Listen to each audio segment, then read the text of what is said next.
বাঁশবাৰীত ৩,৬০০ বিঘা, উমৰাংচাউত ৯,০০০ বিঘা, নালপাৰা বেলতলাত এতিয়া খিলঞ্জীয়া মানুহৰ মাটি বিজেপি চৰকাৰে বিক্ৰী কৰিবলৈ বিচাৰে।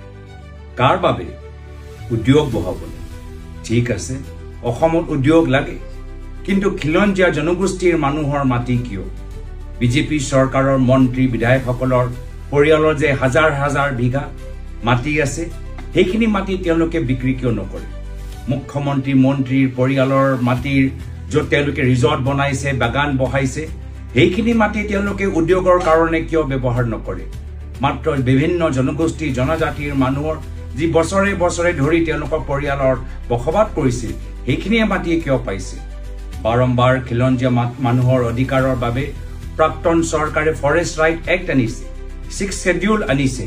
এতিয়া গোটেইখিনি আইন নস্যাৎ কৰি বিজেপি চৰকাৰে বাহিৰৰ কোম্পানী বহাবলৈ বিচাৰিছে। আমি খিলঞ্জীয়া মানুহৰ মাটি ইমান সহজ সৰল দৰে বিক্ৰী হ'বলৈ নিদিওঁ। এইবাৰ কংগ্ৰেছ ওলাই আহিব, খিলঞ্জীয়া মানুহৰ মাটি সংৰক্ষণৰ ক্ষেত্ৰত, বিভিন্ন জনগোষ্ঠীৰ মাটি সংৰক্ষণৰ ক্ষেত্ৰত এইবাৰ যুঁজ এখন হ'ব।